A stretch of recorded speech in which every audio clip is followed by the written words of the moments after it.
No, prav gotovo je dejstvo, da imamo v mednarodnem prostoru, pa tudi na nacionalnem nivoju, vrsto odličnih rešitev sprejetih, vrsto dobrih sistemov, načinov sodelovanja, tudi sprejetih sklepov, ukrepov, ki pa jih moramo predvsem uresničevati. Pogosto smo na tem področju šibki, nekako vedno iščemo neke nove rešitve, ne vidimo pa tistih starih ali pa že sprejetih in učinkovitih. Kako varna je trenutno Slovenija? No, tako kot sem rekel, Slovenija je še vedno varna, je pa dejstvo, da se nahaja v relativno, bom rekel, dinamičnem okolju.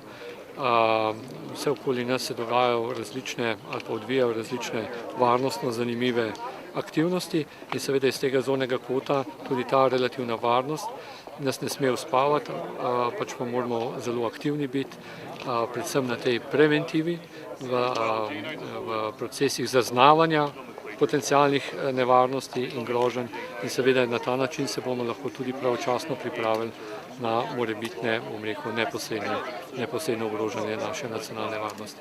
Ste na ministrstvu mogoče zdaj po dogodkih Pariz, Bruselj, vidimo nekaj se v drugih evropskih državah ali mestih dogaja, ste kaj mogoče še bolj pozorni prav na terorizem? No, mi smo že večkrat povedali, da v tem zadnjem obdobju, leta in pol, področju boja proti terorizmu namenjamo še posebej pomemben, bom rekel, del naših aktivnosti. Tudi zdaj so bile te aktivnosti okrepljene, tudi sodelovanje na mednarodnem področju, sprejeti določeni ukrepi.